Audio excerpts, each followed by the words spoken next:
দোস্ত গল্পের ছবি দাগি, সেই গল্পের প্রাণ দিয়েছেন আফরান নিশু, তমা মির্জা সহ আরো অনেকে। দোস্ত ফলে ঈদ উল ফিতরে মুক্তি পাওয়া অন্যতম ব্যবসায়িক সিনেমা হতে চলেছে এটি। আর এবার দাগি সিনেমা নিয়ে পাওয়া গেল বিশাল একটি সুখবর। অ্যান্ড সেকেন্ড নিউজটি থাকবে দোস্ত, হঠাৎ করে সমালোচনার মুখে পড়েছেন ছোট পর্দার জনপ্রিয় অভিনেত্রী সামিরা খান মাহি। অবশেষে তার এই সমালোচনা নিয়ে মুখ খুলেছেন তিনি। তো আশা করি নিউজ দুটি জানতে অবশ্যই ভিডিওটি সম্পূর্ণ দেখবেন। দোস্ত দাগি সিনেমার প্রযোজক মুক্তির দ্বিতীয় দিনের মাথায় বলে দিয়েছিলেন দাগি সুপারহিট। মুক্তির 12 দিন পরেও তার আশ পাওয়া গেল। দোস্ত মুক্তির 12 দিন পরেও সিনেমাটির হল বাড়ছে এবং দর্শকও টানছে।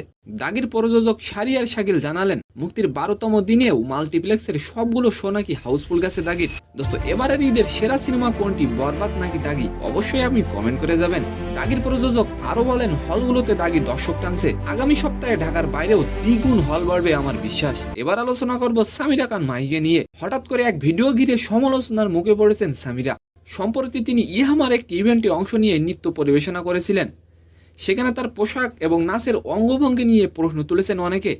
দোস্ত এই বিষয়ে সামিরা খান মাহি বলেন, ভিডিওটি যিনি পাবলিশ করেছেন তিনি ইচ্ছাকৃতভাবে এবং উদ্দেশ্য করে তাকে উপস্থাপন করেছেন।